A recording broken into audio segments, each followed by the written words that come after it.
The Lord be with you. A reading from the Holy Gospel according to John. Glory to you, Lord. Jesus said to his disciples, "A little while, and you will no longer see me. And again, a little while later, and you will see me." So some of his disciples said to one another, "What does this mean that he is saying to us, 'A little while, and you will not see me'? And again, a little while, and you will see me, and because I am going to the Father." So they said, "What is this little while of which he speaks? We do not know what he means." Jesus knew that they wanted to ask him, so he said to them, "Are you discussing with one another what I said? A little while, and you will not see me, and again a little while, and you will see me. Amen, amen, I say to you, you will weep and mourn while the world rejoices. You will grieve, but your grief will become joy." The Gospel of the Lord. Praise to you, Lord Jesus Christ. As I mentioned at the beginning of the Mass, we celebrate today the memorial of Pope Paul VI. Pope Paul VI replaced Pope John the 23rd. Pope John the 23rd opened the Second Vatican Council, but he did not finish it because he died. And upon the assumption to the papacy, Pope Paul VI continued what his predecessor started. So Pope Paul VI presided the 3 more sessions to conclude the Second Vatican Council. And the Second Vatican Council, according to theologians and experts of ecclesiology, it is actually a reform council insofar as it gave us so many changes. And one particular change to note is the change in the liturgy, where we use our own language. And not only our language, rather our vernacular. Before, the language used for the Mass is Latin. And then of course, when the priest celebrates the Mass, the priest actually is not facing the congregation. But because of the Second Vatican Council, we had these reforms at yun po ang kitang-kita kagad natin. At palagay ko sa ganong reforma, ang misa ay lalo pang naging accessible sa atin kasi ito ay naiintindihan na natin, lalong-lalo na yung proclamation of the word, and of course, even the other parts of the Mass, mas nauunawaan natin, at dahil nauunawaan, nagkakaroon tayo ng mas deep na appreciation patungkol po dito. But of course, Paul VI also introduced the Synod of Bishops. The Synod of Bishops is the gathering of bishops all over the world. At sa kanila pong pagtitipon, pinag-uusapan po nila ang mga issue na kinokonfront ng simbahan. Hindi lamang po sa loob ng simbahan, kundi maging issue po sa mundo. So, ibig sabihin, ang simbahan is at an institution that exists only for herself.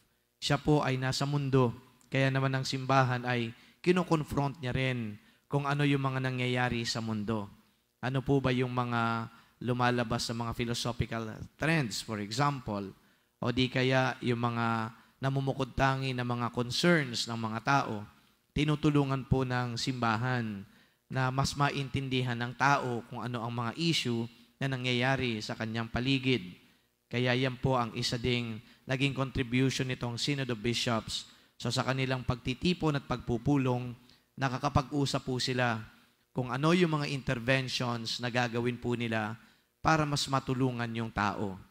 You can just imagine if the world, or rather the church, is detached from the world, and the shepherds of the church are not even talking about what's happening in the world. Kasi para sa kanila, ang concern lang ay, well, kung ano nakikita nila sa diocese. So may pagka-myopic, ika nga, ang kanilang pananaw.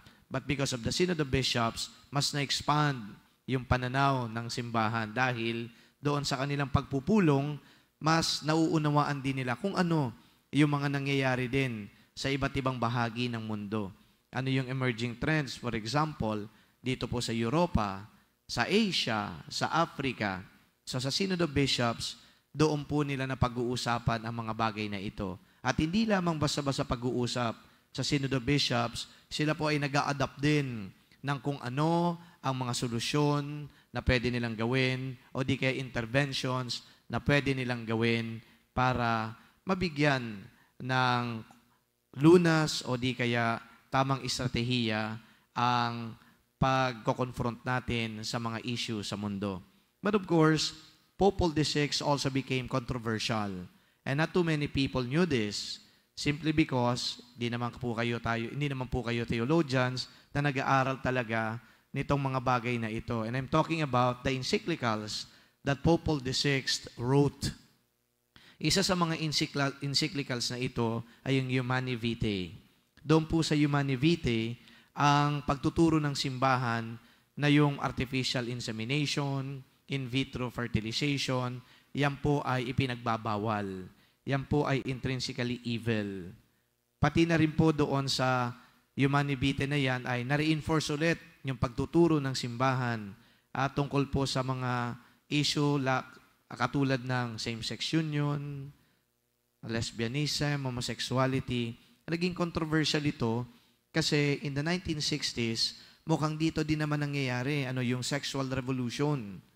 Yung sexual revolution na naumpisahan sa Estados Unidos. So kumbaga, mas naging progressive yung pananaw ng mga tao. Pero kaya inilabas yung encyclical na Humanae Vitae para ibalik muli yung tao sa orthodoxy.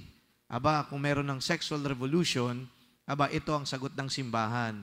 I-reinforce natin yung pagtuturo ng simbahan. So kung meron ng advances in technology, kaya meron ng in vitro fertilization, meron ng artificial insemination, ito sinasabi ng simbahan, doon pa rin tayo sa natural form of procreation at hindi yung mga artificial means. At dahil nga progressive na yung pananaw ng tao, kaya naging controversial. Ito pong Humanae Vitae ni Pope Paul VI. Okay? But then again, of course, pinakita lamang dito ni Pope Paul VI as the shepherd of the church, as the Pope of the church, na kailangan i-reinforce yung mga opisyal na pagtuturo ng simbahan sapagkat ito yung pundasyon ng simbahan. Kapag ito ay binago, kapag ito ay nagkaroon ng ambiguity, ay guguho ang simbahan. In a sense that yung kanyang pundasyon ay hindi solid. So, I think Pope Paul VI should be credited for doing that. And of course, si Pope Paul VI, na-institutionalize niya rin yung mga papal trips, yung mga Santo Papa ay bumibisita na sa iba't ibang bahagi ng mundo. Ito yung kanyang mga ginawang pagbisita halimbawa sa Pilipinas, okay, sa iba pang bahagi. At anong ginagawa sa pagbibisitang ito? Hindi lamang para pumunta doon, kausapin yung obispo, kundi alamin din kung ano ba ang nangyayari sa lugar na yan. So kung naalala po ninyo, I think in 2015, if I'm not mistaken, isa sa mga ginawa din ni Pope Francis noon ay pumunta dito. Okay? Bumisita. And of course, John Paul II. So yung mga apostolic trips na yan o papal trips na yan ay na-solidify o di kaya na-institutionalize during the time of Pope Paul VI. So ilan lang po yan sa mga naging contribution ni Saint Pope Paul VI. And today, as we remember his death, we are thankful to the Lord for giving us a shepherd. That during the time when the church is actually at the crossroads because of some developments in morality and in ethical issues, ando doon si Pope Paul VI para manindigan sa kung ano ang katotohanan na galing sa Diyos. So our thankfulness to God is celebrated today in this Eucharist.